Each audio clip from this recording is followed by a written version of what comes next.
नमस्कार दोस्तों, मैं दीपक नागर। दीपक इकोनॉमिक्स के इस चैनल पर आप सभी दोस्तों का स्वागत है। दोस्तों, आज मैं बहुत ही इम्पोर्टेंट एक स्कीम है भारत सरकार की, उसको यहाँ डिस्कस करूँगा।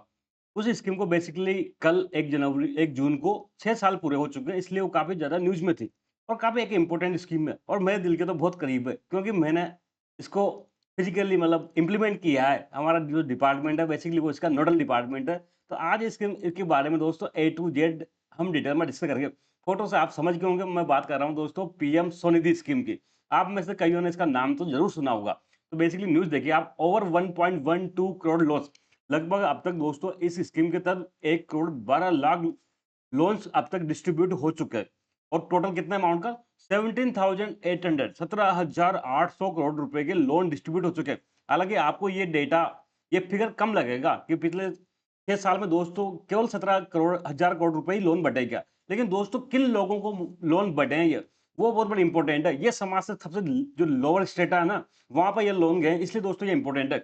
Under PM in 6 year benefiting और 75 लाख स्ट्रीट वेंडर्स, और लगभग कितना 75 लाख जो स्ट्रीट वेंडर है ना दोस्तों, उसका इसका बेनिफिट मिला। स्ट्रीट वेंडर क्या होता है, क्या डिप्रेशन है, उसको उसके बारे में हम जानेंगे।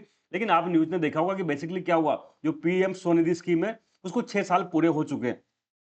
सेकंड न्यूज आप देखिए, PM Svanidhi scheme, street vendor receive loans worth, लगभग स्ट्रीट वेंडर को कितना लोन मिला, 17,800 करोड़ रुपए का लोन मिला है। कितने टाइम में, 6 साल में। लगभग 6 साल दोस्तों इसकी स्कीम को कंप्लीट हो गए। इसके अलावा थर्ड न्यूज आप देखिए, पीएम मोदी ने भी दोस्तों कल इसको अपने ट्विटर हैंडल पर शेयर किया। इस स्कीम के बारे में PM Modi highlight 6 year of PM Svanidhi price street vendor contribution to economy. आप यहाँ पर इसका दोस्तों फोटो देखते हैं, 6 ईयर ऑफ पीएम स्वनिधि, जो माई गवर्नमेंट डॉट इन है दोस्तों, वहां से मैंने इसको लिया है। भाई जो पीएम स्वनिधि स्कीम को क्या हो गया, 6 ईयर कंप्लीट हो गया। 75 लाख स्ट्रीट वेंडर अब तक दोस्तों इसका बेनिफिट ले चुके हैं। आप देखें आगे, और इसमें से एक इंपॉर्टेंट बात, जो ये 75 लाख स्ट्रीट वेंडर्स ने बेनिफिट लिया, उसमें से 46% वुमेन है। तो एक तरह से क्या हो रहा है, ये वुमेन एम्पावरमेंट में दोस्तों ये स्कीम इंपॉर्टेंट भूमिका निभा रही है।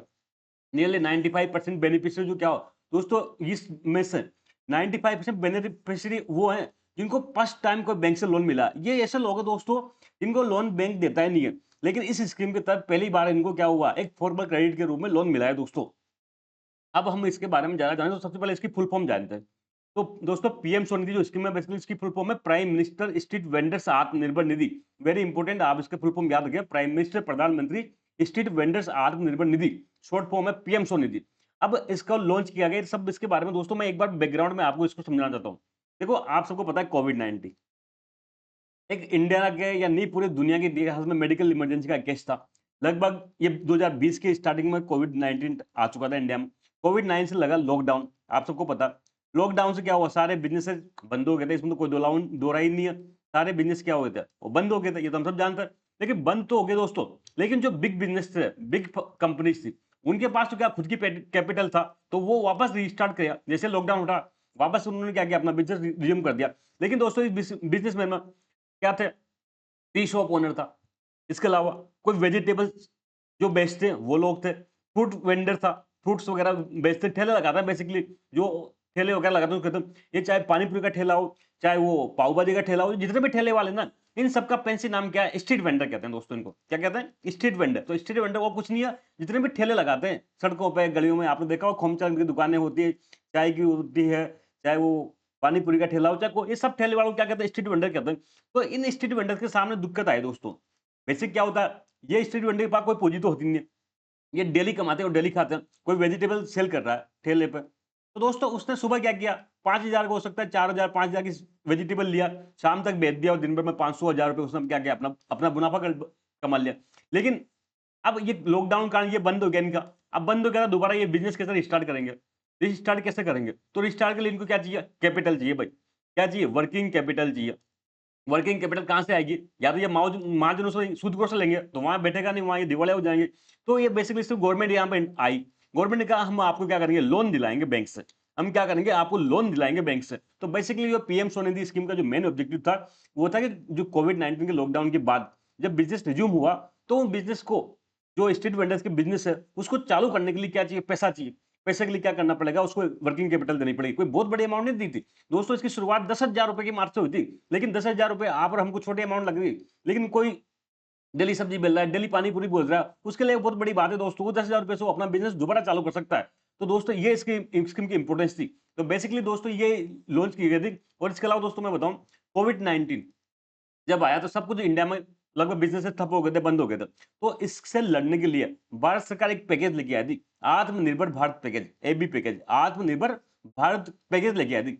इस आत्मनिर्भर भारत पैकेज के तहत ही दोस्तों ये पीएम स्वनिधि स्कीम को लॉन्च किया गया था और लॉन्च डेट थी 1 जून 2020। इसलिए दोस्तों इसको स्कीम को कितना साल पूरे हो गए, बेसिकली इस स्कीम को 6 ईयर कंप्लीट हो गए। तो आप देख सकते हैं लॉन्च ऑन 1 जून 2020, 1 जून 2020 को पीएम स्वनिधि भारत सरकार ने लॉन्च की थी। अंडर कौन सा पैकेज? आत्मनिर्भर भारत पैकेज। बेसिकली आत्मनिर्भर भारत पैकेज एक बड़ा पैकेज था, उसका एक सब पार्ट था दोस्तों ये पीएम स्वनिधि स्कीम। ये आत्मनिर्भर भारत को लेके आए थे as a relief package for कोविड-19। कोविड-19 से लड़ने के लिए दोस्तों ये एक रिलीफ पैकेज के रूप में आत्मनिर्भर भारत पैकेज भारत सरकार ने लॉन्च किया गया था। लगभग 20 लाख करोड़ से बड़ा पैकेज था दोस्तों। उसी स्कीम के पार्ट में, उसी पैकेज के पार्ट में दोस्तों ये पीएम स्वनिधि स्कीम को लॉन्च किया गया था। आप देख, बेसिक इसका ऑब्जेक्टिव मैंने बताया दिया, to provide affordable working capital loan to street vendor. जो स्ट्रीट वेंडर हैं, ठेले वाले हैं, जो दुकान लगाते हैं, खोमचे की दुकान लगाते हैं, चाहे वो पानी पूरी की ठेला लगाते हैं, उस सबको क्या करना, जो बिजनेस रिज्यूम करने के लिए क्या करना, अफोर्डेबल वर्किंग कैपिटल लोन देना। तो they can resume livelihood which is affected by कोविड-19। कोविड-19 के कारण क्या हुआ, इस स्ट्रीट वेंडर्स की दोस्तों लाइवलीहुड इंपैक्ट होती है, उसको रिज्यूम करने के लिए क्या करेगी भारत सरकार, यहाँ पर दोस्तों वर्किंग कैपिटल लोन दिलाएगी। अब आप सब जानते हैं लोन भारत सरकार देती नहीं, लोन तो बैंक देते हैं, लेकिन भारत सरकार मदद करेगी दोस्तों इसमें। बेसिकली आप सबको पता है पब्लिक सेक्टर बैंक की ओनर कौन है, गवर्नमेंट ऑफ इंडिया। ये तो गवर्नमेंट ऑफ इंडिया को स्कीम लेके आ गई, तो पब्लिक सेक्टर बैंक की दम नहीं है कि उसको टाल दे। तो इसका बेसिक ऑब्जेक्टिव यही था कि इसको क्या करो, स्ट्रीट वेंडर्स को लोन दिलाओ ताकि वो अपना बिजनेस दोबारा स्टार्ट कर सके। नोडल मैंने बताया, नोडल दोस्तों ये बेसिकली आपने देखा स्ट्रीट वेंडर का कंसेप्ट है, अर्बन कंसेप्ट है।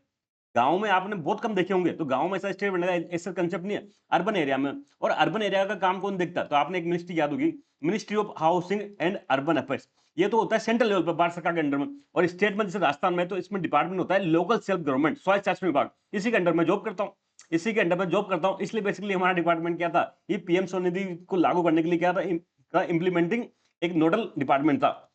तो बेसिक जो नोडल है इसमें पीएम स्वनिधि को लागू करने के लिए ministry of housing and urban affairs, MOH, और साथ में डीएफएससी भी था, department of finance service. DFSC को था दोस्तों भाई स्ट्रीट वेंडर। अब स्ट्रीट वेंडर की आइडेंटिफाई कैसे होगा, किसको लोन देना है, तो इनका आई कार्ड वगैरह बनाने का काम, आई कार्ड बनाने का काम, भाई ये स्ट्रीट वेंडर है, इसको ऑनलाइन फॉर्म अप्लाई करने का काम, ये सब काम दिए दोस्तों ministry of housing and urban affairs को, जो अर्बन मामला मंत्री है, जिसका काम मैं करता था। हमने कई आई कार्ड बनाए इनके स्ट्रीट वेंडर्स के टाइम पे। एक कंसेप्ट होता था एलओआर का, वो भी हमने जारी किया। तो ये सब साथ में इनको है ना प्रमोट किया, घर घर इनको कॉन्टेक्ट किया, और साथ में इनको क्या क्या ऑनलाइन जाके फॉर्म भरवाए। और इसके बाद दोस्तों ये फॉर्म आते थे अर्बन एरिया में, जैसे मैं हूँ अर्बन लोकल बॉडीज में, यहाँ पर हम फॉर्म आते थे, हम इसको वेलिडेट करके फिर क्या करते, बैंक को भेजते थे। अब बैंक एमओएच की बात नहीं सुनेगा दोस्तों, बैंक आता है किसका कंट्रोल में, department of financial service, DFS के अंडर में। तो सारे बैंक किसके अंडर में आते हैं, डीएफएस के अंडर में आते हैं। तो यहाँ से ये एप्लीकेशन यूएलबी से जाएगी कहाँ, बैंक्स में, और बैंक इसको क्या करेगा, लोन देगा। तो ये दोनों डिपार्टमेंट ने मिलकर, दोनों मिनिस्ट्री ने मिलकर दोस्तों इसको कॉमन ज्वाइंटली ये स्कीम लॉन्च की गई थी। जबकि उसका जो बेसिकली नोडल था ministry of housing and urban affairs, और साथ में डिपार्टमेंट ऑफ फाइनेंशियल सर्विसेज। क्यों? क्योंकि यहाँ पर हमको शामिल करना था बैंक को लोन देना था, इसलिए इसका डीएफएस को भी इसमें शामिल किया गया। इसके बाद दोस्तों की फीचर देखिए, तो मैंने बताया लोन। अब लोन कितना, तो दोस्तों इस स्कीम में लोन बहुत बड़ा नहीं था। पहली बात तो कोलेटर फ्री लोन था दोस्तों। सबसे बड़ी दिक्कत क्या आती है लोन लेने में, आप और हम लोन लेने जाते हैं तो क्या दिक्कत है बैंक में, बैंक मानता है कुछ गिरवी रखो तो हम लोन देंगे। इस गिरवी को ही देखते हैं कोलेटर। बैंकिंग की टर्म में कोलेटर क्या होता है, जो गिरवी रखते हैं ना, जिसका अगेंस्ट बैंक लोन देता है, उसको कोलेटर कहते हैं। तो अब ये गरीब ठेले वाले के पास क्या है, कोई सब्जी की ठेला लगा रहा है, उसके पास क्या गिरवी रखने के लिए, तो इसलिए उनको बैंक से लोन नहीं मिलता था। इसलिए मैं बता रहा हूँ ना, 95% ऐसे स्ट्रीट वेंडर हैं जिनको फर्स्ट टाइम बैंक से लोन मिला, क्योंकि इनके पास बेसिकली कोलेटर है नहीं कुछ। तो इस स्कीम का सबसे पहला प्रोविजन था कोलेटर फ्री लोन। कोई भी कुछ गिरवी नहीं रखना, बिना विदाउट कोई एनी कोलेटर बैंक को लोन देना ही पड़ेगा, ऐसा इस स्कीम में प्रोविजन था। और मतलब लोन था, तो दोस्तों लोन इसमें था 10,000 रुपए। बेसिकली इसमें जो लोन दिया गया वो 10,000 के लिए और 1 साल के लिए दिया गया था, 12 मंथ के लिए। बाद में आप इसको इंस्टॉलमेंट में आराम से धीमे धीमे चुकाओ, लेकिन बेसिकली ये है ना 1 साल के लिए 10,000 रुपए का लोन दिया गया। लेकिन दोस्तों शुरुआत में इसकी शुरुआत हुई थी वो 10,000 का लोन उससे हुई थी, बाद में इसको बढ़ा दिया। तो फर्स्ट इंस्टॉलमेंट किसको दी जाएगी, 10,000 रुपए का लोन लिया जाएगा। लेकिन अगर किसी स्टेट ने 10,000 रुपए का लोन ले लिया और टाइम पे चुका दिया, तो उसके बाद दोस्तों उसको 20,000 का लोन दिया जा सकता है। फिर अगर उसने 20,000 का भी टाइम चुका दिया, तो उसको भी 50,000 रुपए का लोन दिया जा सकता है। तो ऐसे दोस्तों इसमें स्कीम में सबसे पहले 10,000 रुपए का लोन मिलेगा। अगर ये टाइम पर पेमेंट कर दिया उसने, तो 20,000 का लोन मिलेगा। इसका भी रिपेमेंट कर दिया तो 50,000 का लोन मिलेगा। इस प्रकार से 3 ट्रेंच में वो लोन का बेनिफिट ले सकता है। लेकिन अगर कहीं भी डिफॉल्ट कर गया तो फिर आगे उसको लोन मिलेगा नहीं। तो ये दोस्तों इस स्कीम के तहत 3 ट्रेंच में 10, 20, 50 हजार रुपए तक का लोन दिया जाता था। लोन था कोलेटरल फ्री। साथ में इंटरेस्ट सब्सिडी दी गई। भाई इंटरेस्ट रेट बहुत ज्यादा था थी, तो 7%, 7% अगर कोई टाइमली रिपेमेंट करता है तो 7% government of India interest payment देगी, सब्सिडी देगी। इसका सीधा सा मतलब है, समझ लो बैंक से स्ट्रीट वेंडर को लोन मिलता है 10% इंटरेस्ट रेट पर, तो 7% तो कौन देगी? 7% तो गवर्नमेंट ऑफ इंडिया भरेगी। बाकी इस स्ट्रीट वेंडर को कितना देना है? 3% देना। तो मजा आएगा नहीं आएगा? तो बेसिकली इस स्कीम का बहुत अच्छे अच्छे प्रोविजन थे। कोलेटरल फ्री लोन था, इंटरेस्ट सब्सिडी 7%। इंटरेस्ट सब्सिडी बहुत हाई है, इतना कई सब्सिडी गवर्नमेंट देती नहीं है। कई कई गवर्नमेंट सब्सिडी देती भी है ना इंटरेस्ट की, तो 2%, 3% देती है। लेकिन इस केस में दोस्तों 7% interest subsidy government of India के द्वारा अपने बजट से दी गई। इसके अलावा दोस्तों सेंट्रल सेक्टर स्कीम है। सेंट्रल सेक्टर मतलब जहां 100% गवर्नमेंट ऑफ इंडिया खर्च करती है। इट मींस स्टेट्स को कोई पैसा नहीं देना। सारा का सारा जो पैसा इस स्कीम में खर्च हुआ वो सेंट्रल गवर्नमेंट करेगी। इसलिए इसको क्या कहा गया? ये पीएम स्वनिधि क्या सेंट्रल सेक्टर स्कीम है। एक इंप्लीमेंटिंग एजेंसी है, वो दो तो नेडल सही थे। साथ साथ में जो ये बैंक के थ्रू लोन देने का काम था वो सिडबी के माध्यम से कराया गया दोस्तों, small industry development bank of India. आपको पता होगा कि मुद्रा योजना में होती है। इस मुद्रा योजना में बेसिकली जो इंप्लीमेंटिंग एजेंसी है वो दोस्तों सिडबी है। इसी प्रकार से पीएम स्वनिधि का भी जो इंप्लीमेंटिंग एजेंसी है वो दोस्तों सिडबी है। साथ साथ में इसमें दोस्तों को एक और काम किया गया कि भाई स्ट्रीट वेंडर को तो लोन तो दिया गया, लेकिन ये क्या करे? डिजिटल ट्रांजेक्शन करे, डिजिटल पेमेंट एक्सेप्ट करे। तो इस डिजिटल पेमेंट को भी बढ़ावा दिएगा। आप अपने क्या करो, पेमेंट यूपीआई के माध्यम से लो। अगर आप डिजिटल पेमेंट करोगे तो आपको कुछ कैशबैक के रूप में अमाउंट मिलेगी। तो जिससे क्या होगा? स्ट्रीट वेंडर को एक प्रोत्साहन मिलेगा, वो डिजिटल पेमेंट को बढ़ावा दे। तो promote digital transaction among street vendors by cashback. तो दोस्तों पूछा जा सकता है पीएम स्वनिधि क्या क्या ऑब्जेक्टिव नहीं थे, तो उसमें अगर डिजिटल ट्रांजेक्शन को प्रमोट करना ऐसा लिखा आएगा तो आपको लगा गलत है, लेकिन गलत नहीं है, बिल्कुल सही है। इसका उद्देश्य एक था, कई सारे उद्देश्यों में से एक उद्देश्य ये भी था कि देश में क्या करो, डिजिटल ट्रांजेक्शन को बढ़ावा दो। स्ट्रीट वेंडर्स क्या करें? डिजिटल पेमेंट को एक्सेप्ट करें, जिससे क्या हो ओवरऑल देश में डिजिटल पेमेंट बढ़ावा दे। इसमें टोटल टारगेट था कि 50 लाख स्ट्रीट वेंडर को बेनिफिट दिया जाएगा। हालांकि ये संख्या बहुत होगी, ये संख्या बहुत होगी, 50 लाख से तो बहुत ज्यादा पार कर चुकी है। लेकिन स्टार्टिंग में ये टारगेट मान के चल रही थी गवर्नमेंट ऑफ इंडिया कि भारत में क्या लगभग 50 लाख स्ट्रीट वेंडर्स है, तो हमको क्या करना है? 50 लाख स्ट्रीट वेंडर्स को इस स्कीम में कवर करना है। यहाँ तक आपको कोई दिक्कत नहीं है दोस्तों। ये स्कीम आई थी 2020 में, शुरुआत के 2, 3, 4 साल के लिए आई थी। लेकिन इस स्कीम का जो कार्यकाल था 2024 में खत्म हो गया था। अब गवर्नमेंट ने ठीक था, कोरोना कोविड वगैरह सब खत्म हो गया था, लेकिन गवर्नमेंट इस स्कीम को परमानेंट टाइप करना चाहती थी, बंद नहीं करना चाहती थी। तो 2025 में 27 अगस्त 2025 को कैबिनेट ने इस स्कीम का सेकंड पार्ट लॉन्च कर दिया। जैसे धूम के बाद धूम 2 आती है, ऐसे दोस्तों पीएम स्वनिधि के बाद क्या किया? पीएम स्वनिधि का सेकंड वर्जन इसको लॉन्च किया गया। गवर्नमेंट ने रिस्ट्रक्चर पीएम स्वनिधि, गवर्नमेंट ने क्या किया? पीएम स्वनिधि को रिस्ट्रक्चर किया और रीनेम्ड इट पीएम स्वनिधि 2.0। इसको क्या कहा गया? 2.0। इसमें कई सारे कुछ अमेंडमेंट किए गए, वो हम आगे देखेंगे। लेकिन बेसिक जो कैबिनेट ने इसको अप्रूव कब किया था? 27 अगस्त 2025 को। इसके क्यों पे हम देखिए दोस्तों, यहाँ पे लोन की मात्रा बढ़ा दी। जैसे आपको पता होना चाहिए, इसकी जो वन में फर्स्ट इंस्टॉलमेंट 10,000 का लोन मिला, सेकंड में 20 का, थर्ड में कितना 50 का। लेकिन दोस्तों पीएम स्वनिधि के 2.0 के तहत इस 10,000 को बढ़ाया, कितना कर दिया? 15 के कर दिया। अब सीधा फर्स्ट इंस्टॉलमेंट कितने का मिलेगा? 15,000 का। 20 की जगह कितना कर दिया? 25 का। सेकंड इंस्टॉलमेंट कितना मिलेगा? 25 का। 50 का दोस्तों थर्ड में भी ये भी रहा 50 का। इसमें कोई चेंज नहीं हुआ, केवल शुरुआत की जो दो इंस्टॉलमेंट थी जो लोन की, उसमें चेंज किया गया। तो ये हमको याद रखना है दोस्तों। लोन ऑफ फर्स्ट रेंज कितना? 15,000 तक मिलेगा। 10,000 से बढ़ाई कितना कर दिया? 15,000 कर दिया। सेकंड में 20,000 से बढ़ाई कितना कर दिया? 25,000 कर दिया। थर्ड में कोई चेंज नहीं किया गया दोस्तों। थर्ड में वही 50,000 का 50,000 रखा गया। इंटरेस्ट सब्सिडी में कोई चेंज नहीं किया गया। 7% जो एनुअल इंटरेस्ट सब्सिडी थी वो गवर्नमेंट ऑफ इंडिया अभी भी कंटिन्यू रखेगी। गवर्नमेंट ऑफ इंडिया अपने पॉकेट से इसको इंटरेस्ट को अफोर्ड करेगी। अब दोस्तों टाइमलाइन बढ़ा के कर दिया इसको मार्च 31 2030 तक। ये स्कीम की जो डेडलाइन खत्म हो चुकी थी, बेसिकली 2025 में दोबारा लेके आया इसको। अब इसकी डेडलाइन कब कर दी? 2030 तक ये स्कीम दोस्तों इंप्लीमेंट रहेगी। साथ साथ में इसमें डिजिटल इंसेंटिव को भी कवर रखा। अगर कोई स्ट्रीट वेंडर अपने यहाँ डिजिटल ट्रांजेक्शन एक्सेप्ट करते हैं तो उनको क्या मिलेगा? कैशबैक मिलेगा। कितने तक? 1600 रुपए तक। ये नहीं पे अनलिमिटेड। अगर कोई स्ट्रीट वेंडर अपने यहाँ पे डिजिटल पेमेंट एक्सेप्ट वगैरह कर रहा है तो कुछ नियम वगैरह कुछ कंडीशन है, उन कंडीशन को फुलफिल करता है तो उसको 1600 रुपए तक क्या मिलेगा? कैशबैक गवर्नमेंट ऑफ इंडिया के द्वारा अपने पॉकेट से दिया जाएगा। आई होप आपको यहाँ तक कोई दिक्कत नहीं हुई। देखो बेनिफिशियरी टारगेट मैंने बताया था 1.0 में कितना था? 50 लाख का था। लेकिन दोस्तों इस 2.0 में इस टारगेट को बढ़ा के 1.15 करोड़ कर दिया गया। ये याद नंबर इंपॉर्टेंट है, याद रखना आपको कि इस पीएम स्वनिधि 2.0 में कितना बेनिफिट टारगेट है। तो 1,15,00,000 लोगों का या स्ट्रीट वेंडर्स का दोस्तों उसमें टारगेट दिखेगा, इंक्लूडिंग 50 लाख न्यू बेनिफिट। इसमें से दोस्तों बाकी 65 लाख तो पुराने हैं जिन्होंने पहले बेनिफिट ले चुके 1.0 का। लेकिन इस स्कीम में टोटल 1.15 करोड़ का टारगेट है, जिसमें से 50 लाख न्यू बेनिफिशियरी होंगे। भाई 65 लाख तो पुराने बेनिफिशियरी हैं से, वो भी इसमें लोन ले सकते हैं। और साथ में नए फ्रेश आइडेंटिफाई करेंगे 50 लाख स्ट्रीट वेंडर को, उनको भी इस स्कीम की तरफ बेनिफिट दिया जाएगा। एक और इंपॉर्टेंट दोस्तों इसमें घटना हुई है, वो है कि अगर कोई street vendor first instalment 15,000, second 25,000, अगर सब उसको 15,000 का लोन ले लिया, वो पेमेंट कर दिया, ठीक है, पेमेंट इसको टाइम पर रिपेमेंट कर दिया, लोन चुका दिया उसने, फिर सेकंड का मिला, सेकंड भी उसको रिपेमेंट कर दिया, तो अगर कोई स्टेटमेंट फर्स्ट और सेकंड इंस्टॉलमेंट टाइम पर रिपेमेंट कर देता है, तो उसको क्या मिलेगा, क्रेडिट कार्ड मिलेगा, रुपए क्रेडिट कार्ड मिलेगा, वो भी यूपीआई लिंक्ड। मतलब एक तरह से क्या होगा, वो उधार ले सकता है दोस्तों, तो रुपए क्रेडिट कार्ड दिया जाएगा और उसकी लिमिट रहेगी 30,000 रुपए। 30,000 रुपए तक वो क्या कर सकता है, क्रेडिट कार्ड का इस्तेमाल कर सकता है। तो प्रोडक्ट है यूपीआई लिंक्ड रुपए credit card.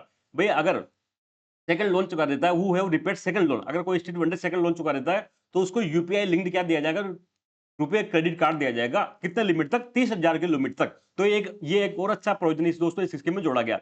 Total financial outlay तो लगभग ऐसा मान रही गवर्नमेंट की 7,732 करोड़, 7,732 करोड़ रुपए इस स्कीम पर दोस्तों खर्च होंगे। तो ये थी दोस्तों आज की पूरी डिटेल में मैंने हिंदी को समझाया। बहुत इंपॉर्टेंट स्कीम है दोस्तों। इंपॉर्टेंट इसलिए है कि हालांकि इसमें अमाउंट कोई बड़ी नहीं है, अब तक 6 साल में 17,500 करोड़ रुपए का ही लोन बढ़ा है। आपने कई स्कीमें देखी होगी, emergency credit line guarantee scheme, उसमें कितने बड़े बड़े लोन दे चुके हैं। लेटेस्ट में इसका 5 वर्जन आया था दोस्तों, मैंने पूरा डिटेल में इसको पढ़ाया था, 2.5 लाख करोड़ के आसपास इसमें लोन देने की बात थी। तो इस देखा तो इस अनुपात में देखे तो ये लोन बहुत छोटा है, लेकिन फिर मैंने बताया इस सबसे समाज के जो लोअर स्टेट है ना, उसको ये लोन मिलेगा दोस्तों, समाज के लोवेस्ट स्टेट जिनको कभी लोन नहीं मिला।